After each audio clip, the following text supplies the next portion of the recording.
ça nous fait tous peur, hein, cette progression du terrorisme, il doit résister, se mobiliser. Ce que je voulais dire quand même, c'est que je reprends un peu l'histoire du président Hollande qui a décidé l'intervention Serval.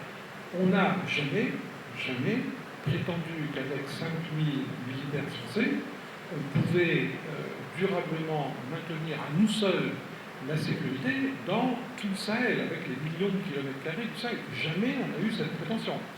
Nous, en 2013, quand on est venu arrêter la progression du groupe qui menaçait la capitale, qui menaçait Bamako, d'autres grandes villes du Mali.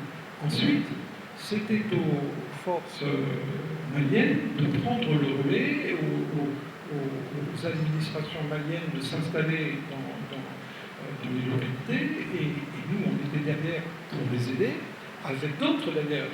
Mais on n'a jamais prétendu, moi je ne dis pas qu'il y a eu un échec militaire.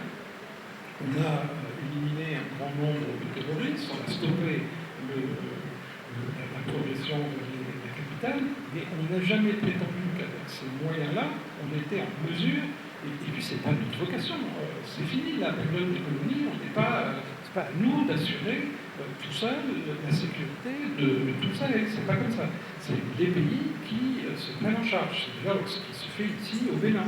Donc nous, on peut, en tant qu'alliés, en tant qu'amis, venir en appui, faire des formations, apporter des appuis aériens, apporter du renseignement, on peut aider, être ensemble, mais on ne va pas se substituer. Or là, il y a une espèce d'inversion des logiques où parce que au Mali, ça n'a pas fonctionné comme le Mali n'a pas réussi à se débarrasser aujourd'hui du terrorisme, on dirait que c'est la faute de la France. Enfin, il y a quand même une logique, un problème de logique là-dedans.